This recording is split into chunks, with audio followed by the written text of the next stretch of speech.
There's a big misconception about socialization for puppies, and in this video, I'm going to debunk those myths and share my top 6 tips to socialize your puppy, even if they don't have all their vaccinations. Before we begin, for the best puppy training tips and tricks, subscribe to the channel and be sure to hit the bell to stay notified when I post new content each week. Don't forget to check us out on our other social networks too. You can grab the link in the description below. Michelle here with How to Train a Dream Dog, and the creator of 30 Days to Puppy Perfection, the online puppy training program where you can train your puppy from the comfort of home.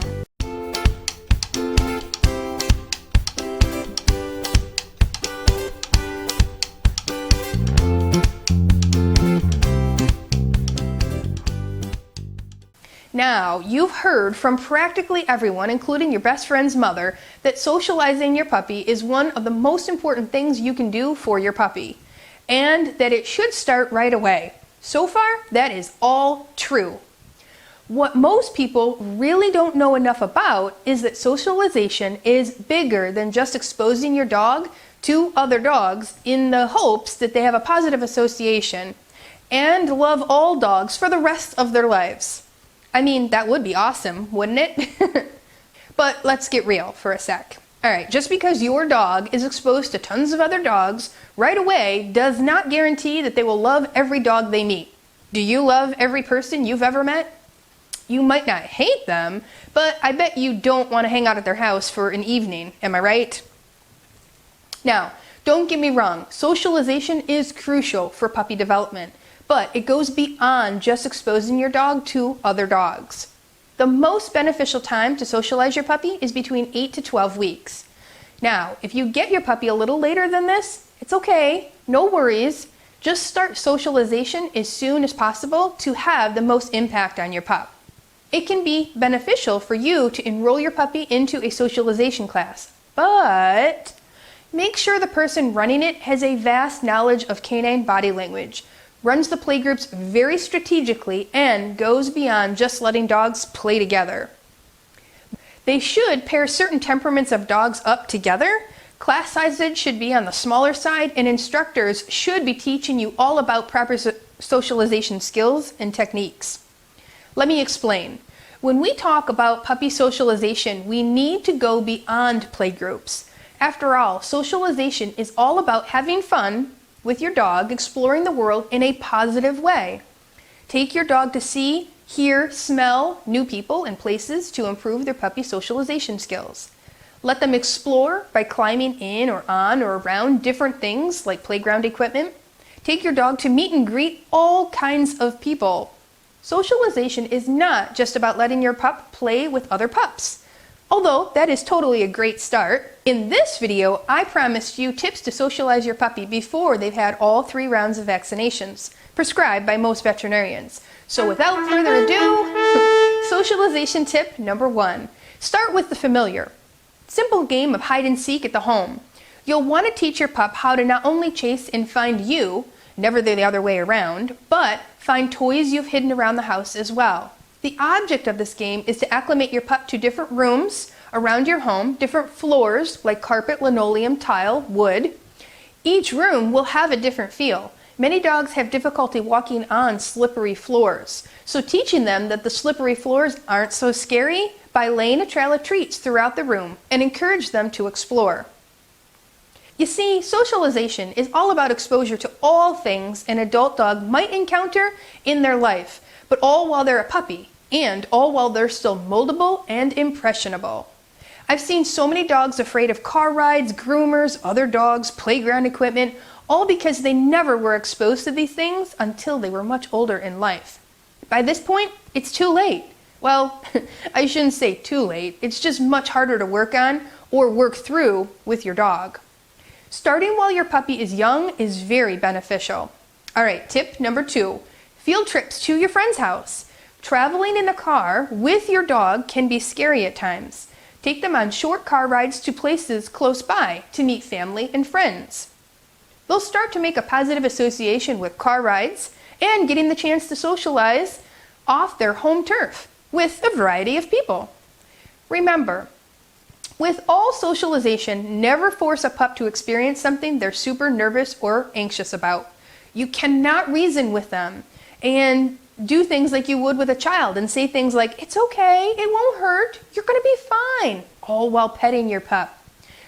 This will actually do the opposite of what you want, since petting and soft verbal cues are actually ways we reward a pup.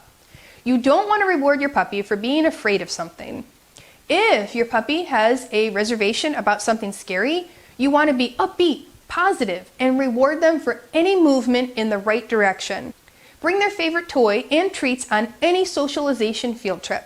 You can use these things to help create a positive experience with the whole process. Tip number 3, puppy playdates. Instead of taking your dog to a dog park, where it can be overwhelming and sometimes dangerous for a young dog to get exposure to other dogs, especially when you don't know who is up to date on all their vaccinations there, and especially for your pup who isn't up to date on theirs just yet either.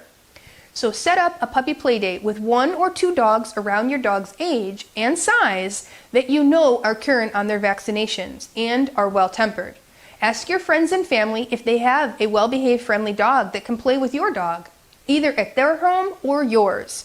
Now, your pup should have at least 2 rounds of vaccinations to participate in playdates with those you know.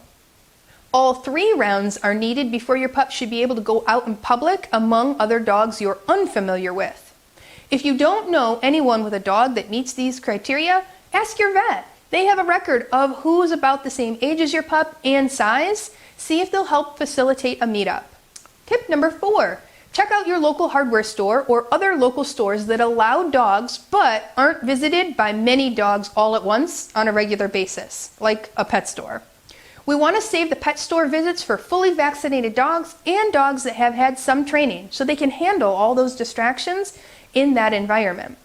I usually visit my local Home Depot store and walk around the different departments. Our Home Depot allows this. I don't know if yours does, so check first.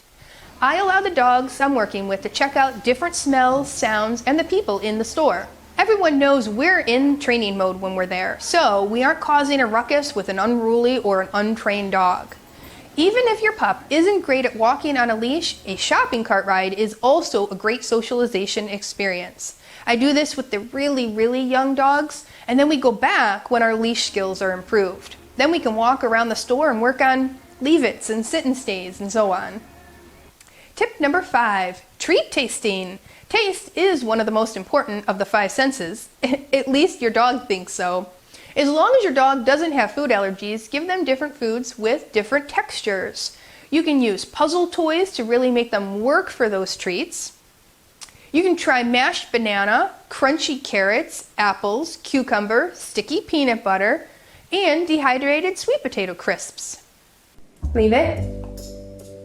Leave it. Leave it. Break.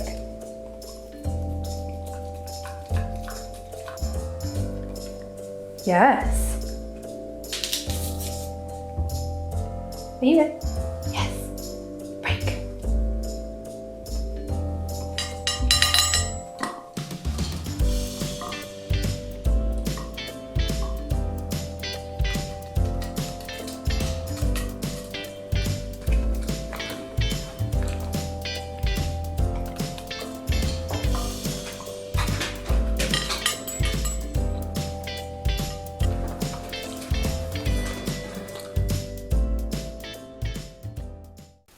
Before I share my last tip, if you haven't subscribed already, go ahead and do so now and get notified when next week's training video comes out.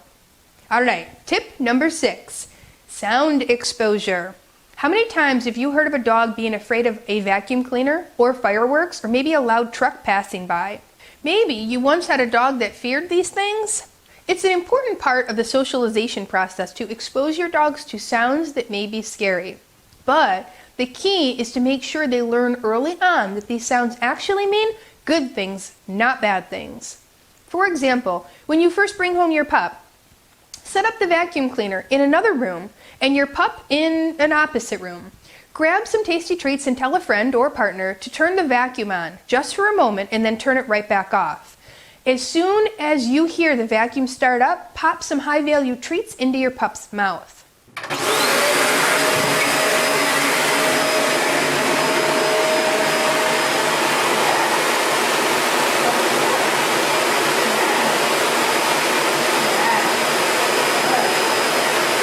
Repeat this several times until your pup realizes that the vacuum running means good things are coming.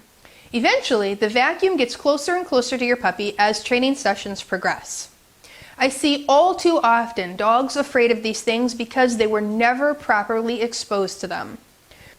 Or someone tried to be funny and play the "I'm gonna get you" game as they chased the puppy around until their pup was growling and barking and biting at the vacuum. Oh, that drives me crazy. This same rule applies to thunder. Make a game out of hearing the noise instead of reinforcing fear, like I mentioned earlier.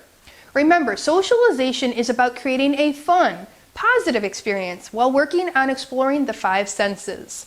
Get your dog out and about, not only to work on manners and training, but to expose them to people, places, and adventures. Keep your dog on a leash in case they're afraid. A dog's natural response to fear is to run away. You don't want to drag your dog closer to things they're uncomfortable with, and you don't want them to run away. Make each training session as positive as possible. And remember, just because you like something doesn't mean your dog has to. In the comments below, tell me, how are you going to be working on your pup's socialization skills now that you've watched this video?